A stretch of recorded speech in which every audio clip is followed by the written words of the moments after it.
A gente vai falar especificamente sobre maçonaria com o Marcelo Del Débio. Obrigado por você ter aceitado o nosso convite. Tudo bom? Não, sempre um prazer estar aqui para ajudar vocês. Meu, muito obrigado mesmo, brigadão. E a gente vai falar sobre um tema que pouca gente conhece, muita gente inventa, muita coisa em cima, né? Que é a maçonaria. Como surgiu a maçonaria, Marcelo? Bom, assim, tem muita maluquice do pessoal que inventa. Já tem gente que fala desde as pirâmides, até gente que fala que foi do século 17, 18. Mas a maçonaria ela surgiu não com esse nome. Ela surge quando os templários começam a ser perseguidos. Então eles começaram a ser caçados pela Inquisição e tiveram que fugir e se esconder. Só que tinha um problema. Para você fugir na Europa, você não tinha como se locomover lá dentro, porque você era criado num feudo e você não tinha como sair. E a única profissão que tinha permissão de viajar pela Europa era a de pedreiros. Então, os templários eles já tinham as guildas de pedreiros que acompanhavam para construir os castelos, as fortificações. E aí eles, utilizando os servos, os colegas deles, eles se disfarçaram e se mesclaram junto dessas guildas. Então isso permitia a eles conseguir se esconder da Inquisição e fugir pelo meio do território. Então eles chegavam assim e falavam, não, onde vocês estão? A gente está aqui para construir esse castelo e tal. Então eles podiam estar sempre se movimentando. Então se chegava alguma guarnição, algum grupo religioso, eles podiam picar a mula e ir para outra cidade. Então começou daí. Então eles foram sobrevivendo, né? E nesse meio tempo a igreja perseguia várias outras ordens. Então quando apareceram os Rosacruzes, alquimistas, depois os luteranos, os protestantes, e eles foram sendo abrigados no seio dessa ordem que não tinha nome, né? Era uma ordem invisível. Isso foi indo até o comecinho do século, né? Do século 17, então 1666, quando Londres pega fogo. Então tem um incêndio que a cidade inteira é destruída. E aí eles chamam praticamente todas as guildas da Europa para ir para lá. Então todos esses grupos de maçons, né, que estavam escondidos acabam se reunindo ali e eles decidem, em 1717, oficializar como se fosse assim, agora a gente existe. Então existia a maçonaria. E aí eles começaram a recrutar. Então a partir desse ponto a gente fala que ela deixou de ser operativa, ou seja, os construtores, e ela passou a ser especulativa, ou seja, os filósofos. Então a partir daí eles começaram a pegar cientistas como Isaac Newton, para se juntar às suas fileiras e discutir o iluminismo. Então a partir daí ela deixou de ser simplesmente construtores para se tornar um grupo de construtores da obra social. Mas aí tem uma ligação, então, entre os templários e a maçonaria. Existe uma ligação. Ela não é direta, porque não é o mesmo nome, mas você trouxe muito do simbolismo dos templários para o ritual maçônico. E não apenas para o maçom, mas para o alquimista também, ele pegou muita coisa do templário. Na Itália você tem os carbonários, que eram os carvoeiros, né, os lenhadores. Então, onde o pessoal dos templários precisava se esconder, e eles usavam aquelas palavras-chave vindas da parte de maçonaria, né? Então falava assim, a gente vai trabalhar a pedra bruta até lapidá-la para ela se tornar a pedra polida. Então na alquimia você falava que você transformava o chumbo em ouro. Em ouro, que você até me explicou da outra vez. Nos carvoeiros falavam que você pegava o carvão e transformava em diamante. Ou seja, é só jeitos de você usar diferente para você conseguir passar ideias, né? E aí, por exemplo, tem um pessoal aqui que está perguntando, por exemplo, o Marcos e a Marisa 17. Eles querem saber o seguinte, como é que você pode falar, você tá podendo falar abertamente sobre a maçonaria, e por que você pode falar? Então, eu posso falar sobre a maçonaria, eu não posso falar em nome da maçonaria, porque a única pessoa que pode falar em nome da maçonaria é o grão-mestre maçom. Então eu venho aqui para comentar sobre a instituição. Então, obviamente, eu não vou poder falar nada sobre rituais, sobre palavras, passes, nada disso. Eu vou poder tirar dúvidas sobre a instituição. Porque é isso que o pessoal tem mais curiosidade, né? Por exemplo, muita gente pergunta por que mulher não pode entrar na maçonaria? Então, por que mulher não pode entrar na maçonaria tem a ver também com porque ela era secreta. Então, existem vários motivos. O principal é que a maçonaria é uma ordem magística, e ela é uma ordem solar. Ou seja, ela vai trabalhar com chakras masculinos. Então, existem 3 tipos de ritos. Então, existem os ritos que são solares, os ritos que são lunares e os ritos que são celestiais, que são mistos. Então a maçonaria ele é um rito solar, para homens. Então você tem ritos femininos, que são os lunares, que seria, por exemplo, a dança do ventre, os ritos oraculares, os ritos de freiras, que são o rito da Wicca diânica, que são ritos que só pode mulher. A estregaria, que é a bruxaria italiana. Então nesses ritos não pode homem. Só mulher. Só mulher. E a maçonaria só pode homem, não pode mulher. Então trabalha isso. E existem ritos como, por exemplo, o martinismo, o rito de Memphis Misraim, a carbonária, a Rosa Cruz, a alquimia, que são ritos mistos. Então pode homem e pode mulher. Tá? Então, esse é um dos motivos. O segundo motivo é que era um exército. Então, você não tinha mulheres para guerrear. Uhum. Então, isso é uma das coisas que às vezes os evangélicos vão lá falar mal da maçonaria e falam assim que nos códigos antigos do século XVII falava que você não podia entrar se você fosse aleijado, isso é um preconceito, tal. Hoje isso não existe mais. Mas isso existia na época, porque como é que você vai colocar um aleijado dentro de um exército? Uhum. Então não tinha nada de preconceito. Quando passou a ser especulativo... Era mais por causa da função, né? Era mais porque você tinha que fugir. Imagina, você está numa reunião secreta. Por que tinha uma palavra de paz? Por que tinha um segredo? Porque a gente tinha que saber quem era a pessoa sem dar na cara. Então eu tinha que estar escondido. Às vezes eu viajava para uma outra cidade e eram núcleos muito separados. E não tinha internet, não tinha telefone, não tinha carta. Você imagina, como é que eu vou saber... Você que está assistindo a gente, você imagina um mundo que não tinha internet, como é que deve ser? Não, nem telefone, nem carta, nem nada. Então como é que eu ia de um lugar para o outro e eu ia receber um abrigo? E pior, né? Se fosse um espião, o cara entrava lá, eu olhava a cara de todo mundo na reunião e depois matava todo mundo. Então você tem vários códigos, por isso que você tem aqueles juramentos de você vai morrer se você trair. Porque durante a Inquisição, você podia, assim, vamos supor, você era templário, fugitivo, maçom, e eu te entregava para a Inquisição e ficava com metade do seu dinheiro. Uhum. Então era uma tentação você entregar os maçons. Então tinha essa regra para quê? Para o pessoal que for recrutado era uma ordem secreta mesmo, né? Então você tomava muito cuidado com quem entrava, por que entrava, porque bastava um espião chegar ali, você corria um risco de você perder tudo. E era ali onde estavam todos os cientistas. Então se a gente tem hoje ciência, do jeito como a gente conhece, se teve ali a Revolução Industrial, a Revolução Francesa, todas as revoluções iluministas e racionais foi por causa da maçonaria. Porque nessa época a igreja era meio contra, né? Nessa época não, até hoje ela é contra a ciência. Né? Mas parece que a igreja agora reconheceu que o Sol gira que os planetas giram em torno do Sol. Parece que agora ela reconheceu. Até que enfim. Mas assim, você falou de gente famosa, de cientistas e tal. Você falou no Twitter que o Houdini, né, era maçom. O Harry Houdini, que era aquele mágico. Ele fez aniversário. Fez aniversário, eu coloquei até o mapa astral dele comentado lá no blog. E não só ele, muitos outros presidentes, artistas, astronautas. Você tem uma série muito grande. É que antigamente não se falava, né? Eles só descobriram que ele era maçom porque muitos anos depois as lojas maçônicas faziam homenagem. Aí as pessoas falavam assim, nossa, o Walt Disney era Demolay. O Walt Disney era maçom também? Ele não chegou a ser maçom, ele era Demolay. E Rosa Cruz. O que é Demolay? O Demolay ela é uma ordem paramaçônica para jovens de 13 até 20 anos, que eles trabalham com cavalaria. Então você entra nessa ordem, né, o seu filho, por exemplo, e aí lá ele vai aprender o quê? Oratória, como se portar, como se dirigir em público. É um pré. Não existe nenhuma garantia de que se você estiver lá, você vai para a maçonaria. Mesmo porque a maioria dos demolês acaba indo para o martinismo depois, que é mais espiritual. O pessoal também participando aqui no site. Tá tudo direitinho lá no site? Tá funcionando normal, né? E o pessoal lá no Twitter falando que o site da JustTV não está no ar, mas está sim. Você pode entrar embaixo e mandar a sua pergunta. Por exemplo, o Adalberto de Franca e também o ou a Flix. Estão perguntando aqui, quem quiser virar maçom, como faz? Como é que é? Vai lá na internet... Não, pelo amor de Deus, não faça isso. Então, a primeira coisa que você não faz de jeito nenhum é responder spam, AdSense, site, qualquer uma dessas picaretagens. A maçonaria não manda spam.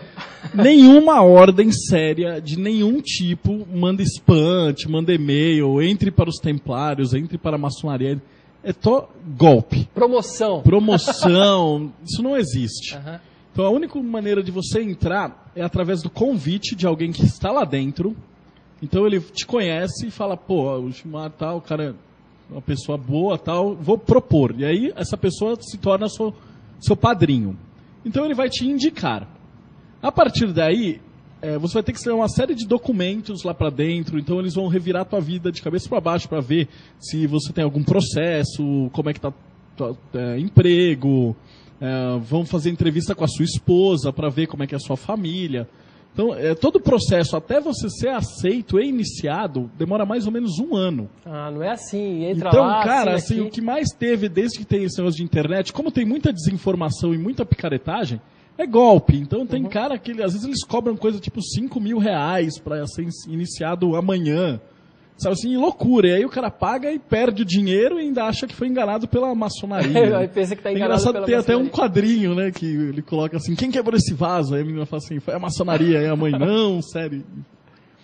Então, é uma coisa absurda. E é difícil até de controlar isso, né, porque o pessoal do grão-mestrado, atualmente ela funciona como uma associação jurídica, né. Então, eles vão atrás, mas dentro dos limites, porque não existe um termo, por exemplo, não é registrado. Maçonaria não é um termo que, não é que nem, sei lá, Coca-Cola ou E-Farsas, que você não pode usar. Qualquer pessoa pode usar, que nem dentista ou, sei lá, médico, você não tem uma coisa registrada. Então é muito complicado de perseguir essas lojas que a gente chama de espúrias. Você falou das lojas, né? Tem o pessoal que tem muita curiosidade de saber... o que são as lojas, porque, né? Vai vender o que lá? Vende a alma, eles não, falam que você não vende é. a alma pro diabo. Os evangélicos falam que vende a alma pro diabo, por isso que é loja, mas não é. Esse termo vem da maçonaria operativa. Então, quando você ia construir uma igreja, um castelo, até hoje que a gente tem, quando você vai construir um prédio, você tem os canteiros de obra, que é onde ficavam os empregados, né, os construtores. Então, é o que a gente chama de alojamento. Então, em inglês, antigamente era lodge, ou em italiano loggia. E no francês também é uma palavra muito parecida. E para português eles acabaram transformando em loja, mas o correto seria alojamento. E aí acabou, por costume, chamar de loja. O pessoal mandando algumas coisas aqui no Twitter. O Johnny Ken, a gente vai falar daqui a pouquinho sobre os avatares do Twitter. Eu quero mostrar alguns avatares que o Johnny Ken criou. Quer ver? Daqui a pouquinho eu vou mostrar para vocês. Quer ver quem mais mandou aqui, ó? O pessoal falando muito sobre a figura do bode. Até ontem eu estava em casa, estava conversando sobre isso, o pessoal que estava lá em casa falou assim, pergunta do bode para ele, que o bode é o negócio do capeta, não sei o quê. O que tem a ver o bode essa história, com a história? É muito antiga. Porque mesmo quando ainda nem era templário, nem era maçonaria, você tinha o conceito da esfinge, que era uma figura assustadora que se representa o quê? Representa o seu eu interno. Então, quando você olha de frente para a esfinge, para aquela criatura, que na Igreja Católica você tem os gárgulas, sabe? Você tem aqui no Brasil as carrancas. Em templo shintoísta você vai ter os demônios na porta do templo. Né? Para afastar os maus espíritos. E aí, isso representa o quê? Simbolicamente, você está olhando para isso. É como no Darth Vader, quando o Luke Skywalker vai pegar o final e entrar no Jedi, ele entra na caverna e ele vai olhar para o próprio lado negro dele. Então você tem que olhar para a esfinge e entrar. Então era comum antigamente você ter nas catedrais essas figuras horríveis, né? E aí o que aconteceu foi que tinha um sujeito chamado Léo Taxil na década de 50, que ele era patrocinado pelos católicos, né, pelo Vaticano, e ele lançou um livro falso. Americano ele, né? Americano. Ele lançou um livro falso falando assim, segredos da maçonaria. Ele não era maçom, mas ele nunca foi maçom, aproveitar. não era, mas ele falava que ele era, e ele era ameaçado. É que nem aquele picareta do Daniel Mistral, que é um evangélico que fala que era satanista, e o cara inventou um monte. E aí esse Léo Taxil também inventou um monte da maçonaria. Que tem, o tio Chico também é outro picareta, tem vários ex-maçons que viram pastora e começam a falar um monte de abobrinha. Mas que não são ex-maçons. Nunca foram. E aí o cara começou a inventar que tinha bode, que tinha sangue, que tinha não sei o quê, que tinha bafomé, que tinha não sei o quê, o 666. E um monte de maluquice. E o cara publicou. E o Vaticano deu uma bombada em cima. Então o livro do cara ficou muito famoso. E aí outras pessoas leram, se impressionaram e foi boca a boca. Não tinha internet na época também, senão acho que ia ser... Ou pior, ou o E-Farsas ia pegar de cara, né? O E-Farsas ia tentar desvendar esse mistério. Naquela época foi feita panfletagem em igreja, coisa assim. Então... ficou muito esse estigma. Porque mesmo você tendo inúmeras obras de caridade, benfeitoria, orfanato, hospitais, que são cuidados pelos maçons e tal, naquele imaginário popular, como, ai não, é uma sociedade secreta e tal, o pessoal fica com medo. Mas por que era secreta? Porque justamente você tinha um grupo de cientistas que ia falar lá do evolucionismo, e os criacionistas malucos iam mandar todo mundo pra fogueira. Então não é que você é secreto porque você acha bonito e engraçado. Você é secreto porque se você não for secreto, você está morto. Então, nesse tempo, foi mantida essa tradição. Então, hoje em dia, a maçonaria não é mais considerada uma ordem secreta, ela é considerada uma ordem discreta. Então, ela mantém essas tradições. Só que o pessoal já fica com medo e fala e não sei o quê. Fala que tem várias... E aí, o que não se conhece, se tem medo, né? Então, esse é um dos motivos que eu tô aqui também, para tirar a dúvida, né? Marcelo Deodébio lá no Twitter, Deodébio... com 2 Bs. Com 2 Bs. Lá no Twitter, a Karine Galvão, cuidado com o bode, Efar, você está falando para mim aqui, tá? A questão do bode, voltando à questão do bode, a Igreja Católica também tem essa questão que é para pagar os pecados, que tem o bode do sacrifício. Isso é judaico também. Você vai lá, fala no ouvido do bode todos os seus pecados, aí o bode não fala nada, né? Aí soltavam ele no deserto. E aí falavam que quando a Inquisição torturava os maçons, os templários, eles não falavam nada e não entregavam os caras. Então, falavam que eles eram que nem os bodes. Né? Is Fagundes está perguntando qual a diferença entre a maçonaria oriental e ocidental. Tem diferença? Os rituais têm diferença, sim. Na verdade, tem mais de 250 rituais cadastrados. Aqui no Brasil são 6 rituais e vai entrar um 7º agora, acho que até o final desse ano, se tudo der certo. Mas assim, por quê? O que é esses rituais? Então, tudo é maçonaria. Só que, o que acontecia? Então, a gente tinha lá o nosso grupinho de templários, estava fugitivo. Aí entravam os judeus. E eles traziam com eles a cabala. Aí o outro grupo tinha o pessoal que era luterano. Aí lá na Alemanha tinha um pessoal tal. Então você tem vários tipos que chamam de ritos. Então, por exemplo, o rito que eu pratico é o escocês antigo e aceito. Então por quê? Ele foi fundado na França, depois aperfeiçoado nos Estados Unidos, e ele trazia os aspectos mais do templarismo. Então ele é um rito extremamente magístico. Mas é o quê? São orações? O que são? Não é oração, é a maneira do ritual. Assim como na igreja você tem a missa, que você começa com certas evocações, certos rituais. Na maçonaria a gente tem rituais de abertura de egrégora, para fortalecer a egrégora do grupo. Depois nós temos a reunião e depois o fechamento da egrégora. Então, além de ser um grupo de reunião, de disputa, de debate, de palestras, nós temos uma parte que trabalha com a magia. Embora hoje tenha até muito maçom que acha que nem tem nada disso. Uhum. E existem ritos que são muito pouco magísticos. Então, esse que eu trabalho, que eu opero, ele é bem magístico.